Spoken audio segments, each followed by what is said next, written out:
a struggling single mom, apologized for bringing her son on a blind date, but the CEO just smiled and said, The cafe was quiet, one of those upscale spots tucked inside a glass building where golden light pooled softly around each table and smooth jazz filled the space. On any other night, it might have felt serene. But Ava Monroe's heart was pounding. She stepped in, holding her 5-year-old son Liam by the hand. Her white dress shifted gently with the breeze, elegant but modest. Her blonde hair was pinned back, though a few strands clung to her cheeks. She looked lovely, but tired, not from lack of rest, but from the weight of too many long days. Her eyes scanned the room until they landed on him, Julian Cross. He looked exactly like the photo her friend had shown her. Sharp jawline, perfectly tailored suit, eyes the color of stormy skies. He sat straight, one hand resting on the table, composed but distant. Ava hesitated, then led Liam closer. "I'm so sorry," she began softly. "I couldn't find anyone to watch him. I totally understand if—" Before she could finish, Liam tilted his head, studying Julian. "You look like the man from the park," he said plainly. "Are you still sad?" Julian froze. The voice, the tone. It was the same. 2 years ago, a rainy night, a park bench, a bottle in his hand, a tiny boy with big eyes offering him a tissue and saying, "It's okay to cry. My mom says hearts just need hugs sometimes." Julian had never forgotten that moment. Could never. That voice had anchored him. Now here that same voice stood, living and breathing, and looking up at him with quiet concern. Julian blinked, throat tight. Then, slowly, he smiled. "Don't apologize," he said, eyes still on Liam. "I think I owe your son more than you know." Ava paused, confused. What?" Julian shook his head gently. "Please, have a seat." Still unsure, she helped Liam into the smaller chair and sat across from Julian. Liam pulled out a small pack of crayons and started coloring on the kids' menu, like this was any normal evening. Julian watched him for a long beat, something unreadable in his expression. "Who is sweet," he murmured. Ava smiled. "He's my whole world." They sat quietly, the sounds of clinking cups and soft conversation surrounding them. Ava stirred her tea, uncertain how to start. She had not been on a date, if this even counted, in years. Julian leaned in slightly. "Has he always been this kind?" She glanced up. "What do you mean?" He nodded toward Liam, who was now helping the waitress pick up a spoon someone had dropped. This gentle, this aware. Ava followed his gaze. "Yes, always. Even when he was little, he'd cry if another baby cried. He just feels things." Julian nodded, a small smile forming, but his eyes didn't match the smile. They held something else, a reverence, a quiet knowing. Ava shifted in her seat. "I hope he's not too much. I didn't want to cancel last minute, but—" Julian looked back at her. "He's not too much, and neither are you." Ava blinked. It had been so long since someone said that. She reached for her tea, hand slightly trembling. Julian noticed, but said nothing. "Look," Liam chirped, holding up his drawing. "It's us, Mommy, me, and you." Julian looked at the picture. 3 stick figures under a sun. One had long yellow hair. One wore a tie. The smallest held a balloon. A quiet warmth stirred in his chest. Ava chuckled nervously. "He includes everyone." Julian smiled. "I'm honored." For the first time that evening, the silence between them felt calm. Not strained, not strange, just safe. Ava leaned back, her fingers around the warm cup. Liam rested against her shoulder. Across the table, Julian watched, feeling something shift inside him. Sometimes a 5-year-old saves your life. And sometimes the universe sends him back to show you how to live again. 2 years ago, everything was different. The classroom smelled like crayons and construction paper. Ava Monroe stood at the whiteboard, chalk dust on her hands, surrounded by the giggles of second graders. Teaching had been her sanctuary, her joy. The walls were filled with color, student art, and the kind of warmth that made her feel like she belonged. But on that day, she did not go in. She had a sore throat.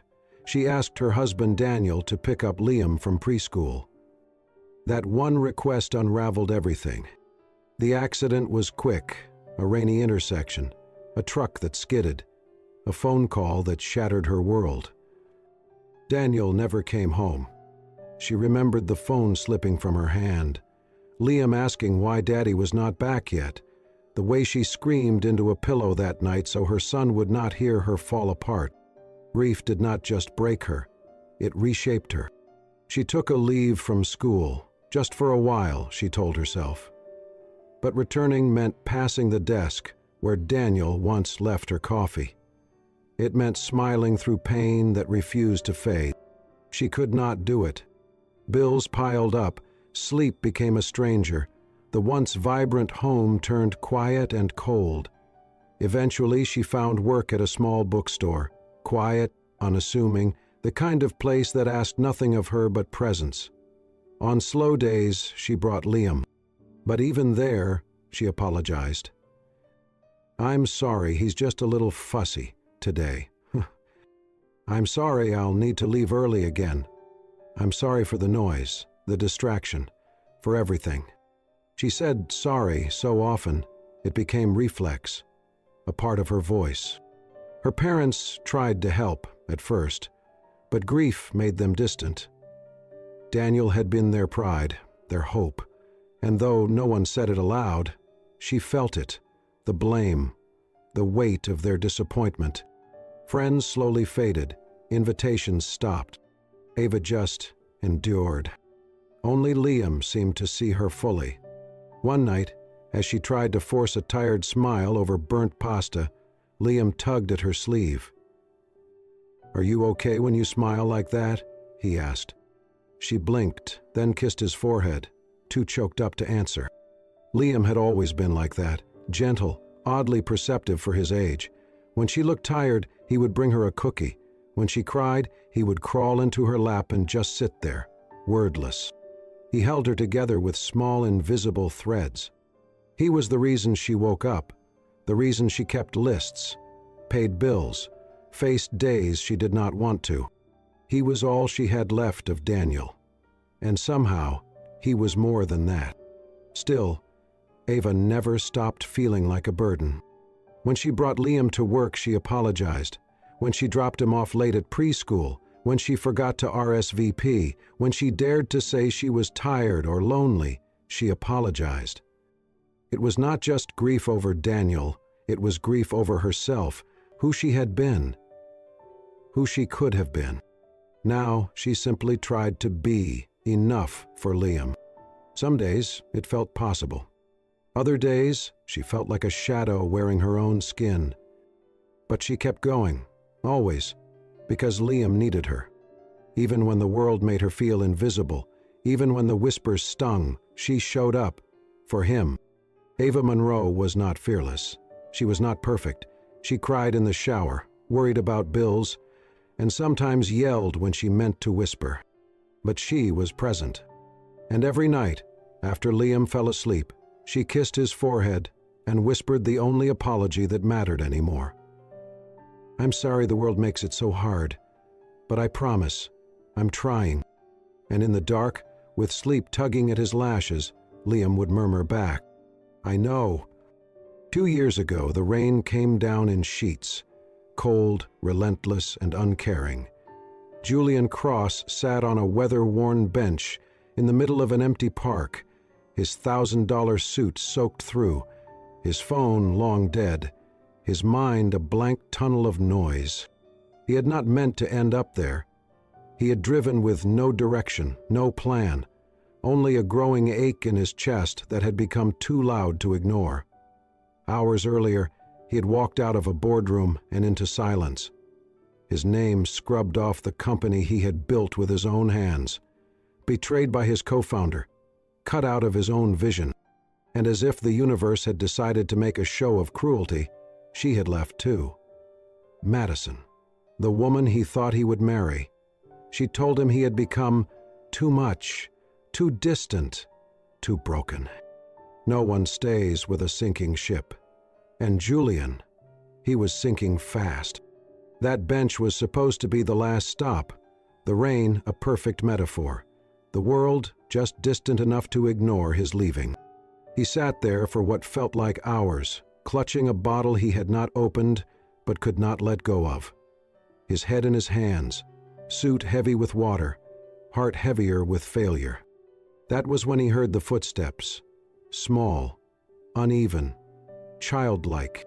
A boy, maybe 4, maybe 5, stood in front of him, holding a crumpled tissue in one hand and wearing rain boots far too big for his feet. His jacket was slightly crooked, zipped up wrong, his nose a little runny, but his eyes, wide, gentle, strangely calm. The boy reached out the tissue, his voice soft but clear. "Mister, it's okay to cry." Julian blinked. "My mom says hearts just need hugs sometimes." That one sentence cracked something inside him, something deep, something dark. Julian stared at the boy, stunned, water running down his face, some of it rain, some of it not. He did not know what made the boy stop. He did not know where the mother was. But in that moment, for the first time in months, he felt seen. Not as a failure, not as a CEO, just as a man whose heart had caved in. He had not spoken, he could not, but he had taken the tissue with shaking fingers, and the boy had simply smiled, then turned and skipped away toward a woman waiting under a distant tree. Her face had been hidden by a large umbrella, her hand reaching out for the boy's. Julian never forgot that night. He never forgot the boy's voice, that kindness, that absurd, innocent truth. Hearts just need hugs sometimes. He did not end his life. Instead, he went home. He opened a notebook, and for the first time in weeks, he wrote down an idea about emotional resilience, about AI that could understand human empathy, not just read patterns, but feel intention. It was the start of something new, something slow, quiet, and deeply personal. He had always wondered about that boy. And now, sitting across from Ava Monroe in that quiet cafe, Julian watched as her son colored dinosaurs with half-broken crayons. His small mouth moved as he whispered stories to himself. And then, like a bell tolling from another lifetime, he tilted his head, looked at Julian, and said, "You look like the man from the park. Are you still sad?" Julian's heart stopped. The voice, the eyes, the gentle knowing in such a small face. It was him. This was the boy who saved him. His throat tightened. His hands curled into fists beneath the table to keep from trembling. He swallowed, forcing his voice steady, and offered a quiet smile. "Don't apologize," he said to Ava. "I think I owe your son more than you know." He had not told her. Not yet. Somehow, the words did not feel ready.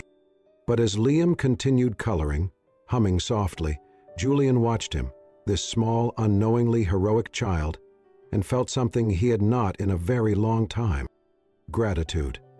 And maybe, for the first time since that rainy night, hope.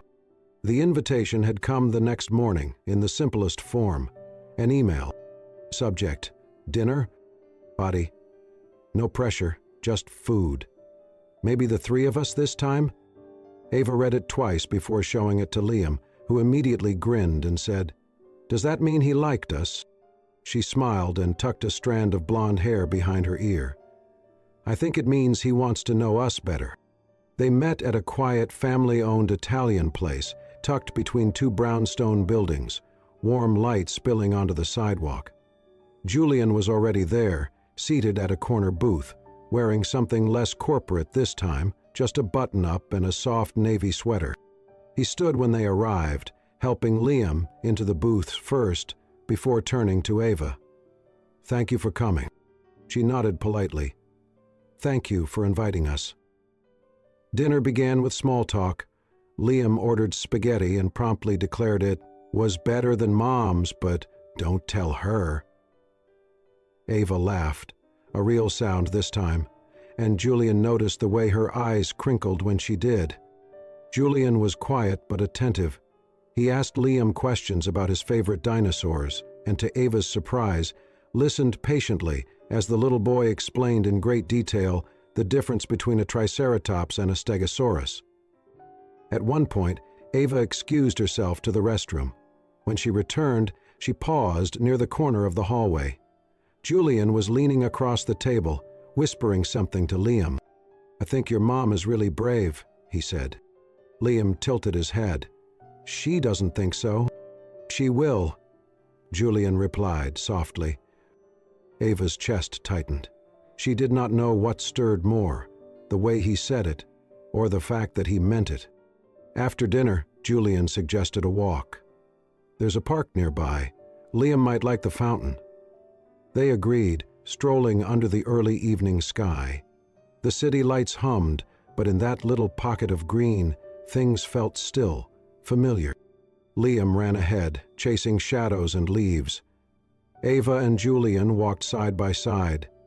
For the first time, she noticed the quiet ease in his steps, not the tension of a CEO pacing through decisions, but the peace of someone trying. "You're different tonight," she said. Julian looked over. "How so?" "Lighter." He smiled, not the polite kind, a real one. "Maybe I am." Then came the moment. Liam had paused to admire a squirrel, and Ava glanced at Julian. "Are you lonely, Mr. Julian?" Liam asked, suddenly looking up. Julian blinked. His mouth parted slightly, surprised by the question. Then he crouched beside the boy, meeting his eyes. "I used to be." Liam nodded as if that made perfect sense and returned to chasing squirrels. Ava watched the exchange in silence, something warming in her chest. Later that night, Julian stepped aside to take a call, while Ava helped Liam wash his hands at the park restroom. On her way back, she passed by the bench where Julian stood. He was speaking softly, unaware of her presence, behind the row of hedges. "It has been weeks since the last one," he said into the phone. "The nightmares are gone. Since them." A pause. Then, quieter, "No, I have not told her. I do not know how, but I know I am not the same." Ava froze. The words landed like a quiet thunderclap. Something in her shifted. He had been through something dark, and her son, maybe even she, had helped him find his way out. She walked back to the bench slowly, giving him time to end the call. When he turned and saw her, he looked slightly startled, but not guilty. "You okay?" he asked. She nodded. "Yes." They said nothing else, but as they walked back toward the street, Ava slipped her hand down and gently took hold of Liam's. Julian walked beside them, close enough to touch, yet not imposing. And for the first time, she wondered, maybe this was not just a dinner. Maybe it was a beginning. The lab was sleek and sterile, all white walls and glowing screens. Soft hums of machines layered under the quiet clicking of keyboards and murmurs of engineers. Julian stood near the glass entrance, adjusting the cuffs of his shirt, as Ava and Liam stepped in. "This is impressive," Ava whispered, eyes sweeping over the room. Julian smiled slightly, but his gaze had already shifted to Liam, who stared wide-eyed at the robot in the center of the room. It was about the size of a small refrigerator, humanoid in shape, but still mechanical. 2 blinking circles for eyes, arms with rounded joints. A soft plastic casing that gave it a child-safe appearance. "That's ELI," Julian said, "short for Emotional Learning Interface." Liam's eyes lit up. Does he talk? Tries, one of the engineers said, chuckling softly. But he is not very good at feelings, yet. Julian led them closer. We have been developing ELI for over a year. He is supposed to recognize emotional cues, facial expressions, tone, body language, and respond accordingly, but he struggles with unpredictability. Ava gave a sympathetic nod. Sounds a little like parenting. Julian smiled again, more real this time. Exactly. Liam stepped forward, unprompted, and crouched in front of ELI. The robot blinked slowly, then turned its head toward the boy. "Hello," Eli said in a flat tone. "How are you feeling today?" Liam tilted his head. "You sound nervous." "I do not experience nervousness." "You kind of do," Liam said, poking gently at the robot's foot. "You talk like you are scared of saying the wrong thing." Julian and Ava exchanged a glance. "I'm not mad," Liam added, as if comforting a real person. "Sometimes I get scared too. Like when I spill milk and I think Mom won't love me anymore." There was a sudden stillness in the room.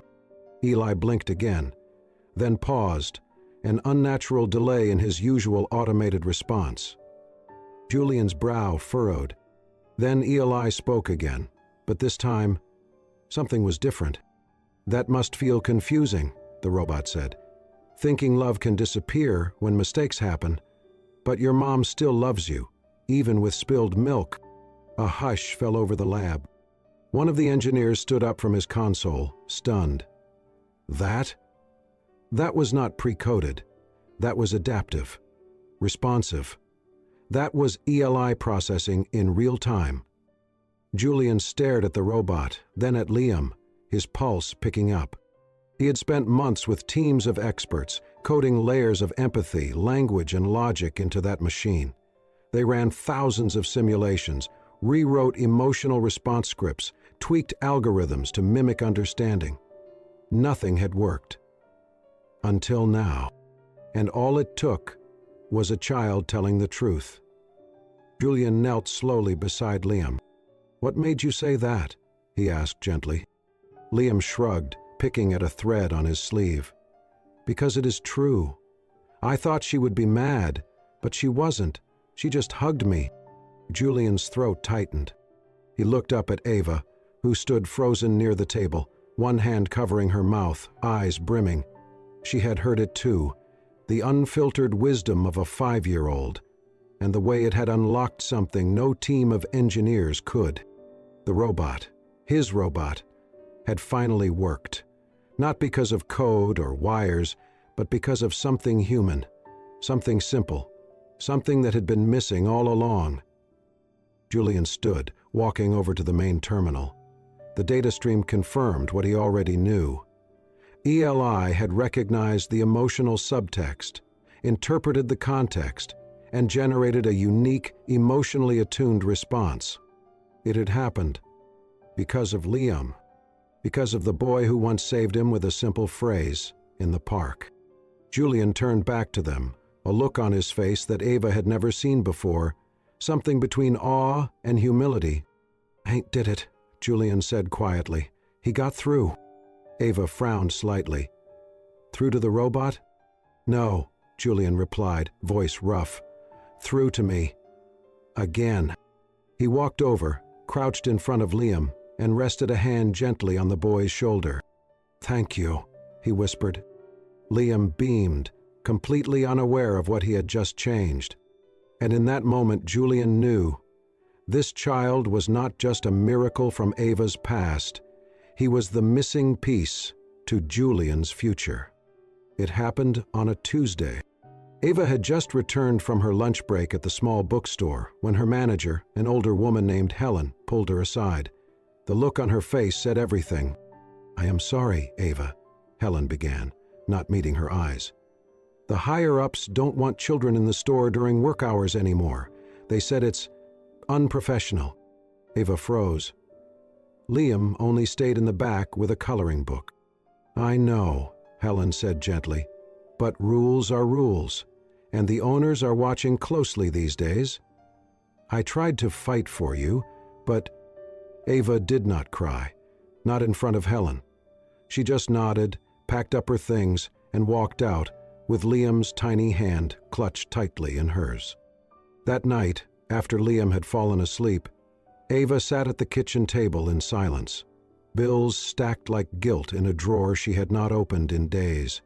She stared at them blankly, unsure what to do next. 2 days later, a letter arrived in her mailbox. It was from a local library. A part-time position had just opened, a children's reading assistant. The letter said she came highly recommended. Eva blinked. She had not applied. Something in her chest tightened. The next morning, she showed up at the library for the informal interview. The director greeted her warmly, already seeming to know everything about her experience. When Ava asked who had recommended her, the director smiled. It came through someone named Julian Cross, said he knew how much the community needed someone like you. The air left her lungs. That night, after Liam had gone to bed, Ava sat on her small sofa in the dark, staring at her phone. Finally, she typed a message. "Meet me tomorrow. Just us." Julian arrived at the quiet diner exactly on time. He looked tired in a way she had not noticed before.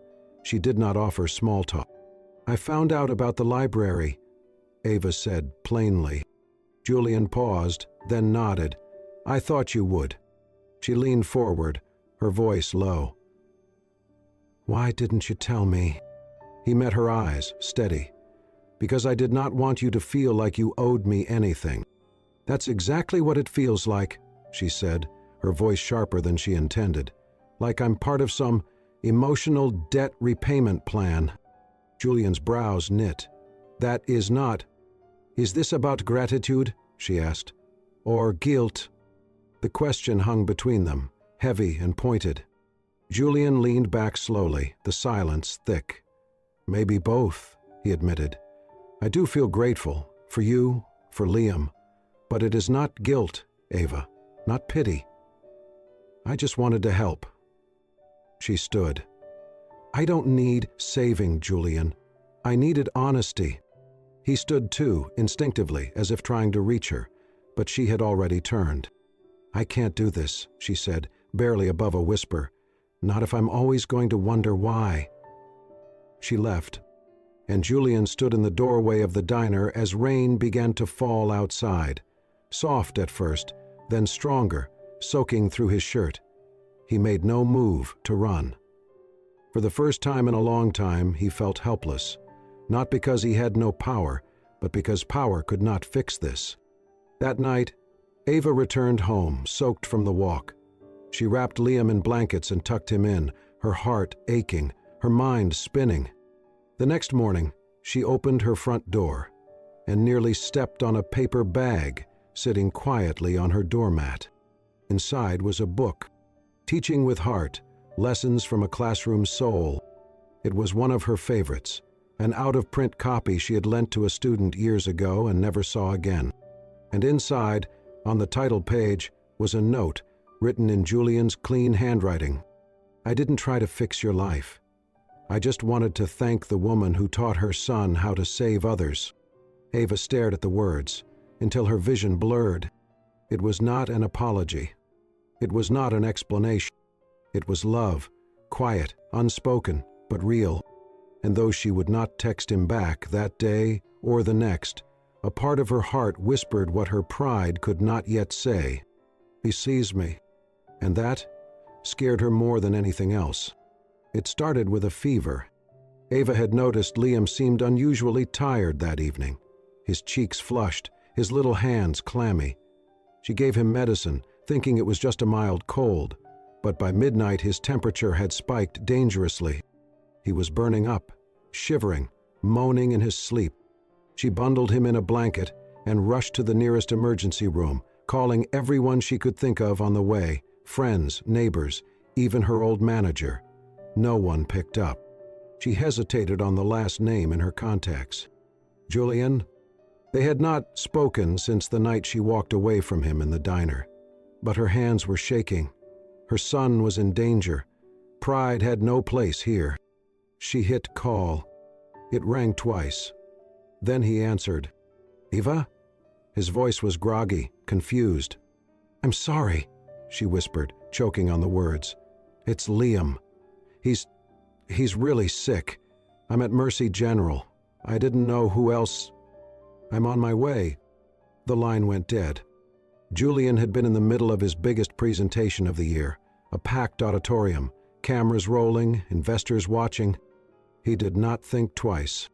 He handed the microphone to his stunned assistant and walked off the stage. By the time he reached the hospital, it was pouring rain. Eva was sitting alone in the pediatric waiting room, hands clasped tightly, eyes red and unfocused. When she saw him, her breath caught. He said nothing. He simply sat beside her. 102.8, she murmured. They gave him fluids. They're running tests. Julian placed a steady hand on her back. He's strong. I was so scared. I know. When the nurse allowed them into the room, Liam lay small and pale in a hospital bed far too big for him. Wires connected to monitors, his lips dry and cracked. Eva sat on one side. Julian took the other. Without speaking, he reached out and gently took Liam's tiny hand. And there he stayed. All night. The hours passed slowly, marked only by the soft beeping of machines and the muted buzz of nurses' shoes outside the door. Eva dozed off in a chair, head tilted against the wall. Julian never moved. He held Liam's hand like it was the most important thing in the world. Around 6:00 IEM, Liam stirred. Julian straightened immediately, heart racing. The boy's eyelids fluttered open, his gaze unfocused at first. Then his small eyes locked onto Julian. "Hey, buddy," Julian whispered, his voice cracking. Liam blinked. Then, in a voice hoarse from sleep, he whispered, "Dad?" Julian froze. Eva sat upright, eyes wide.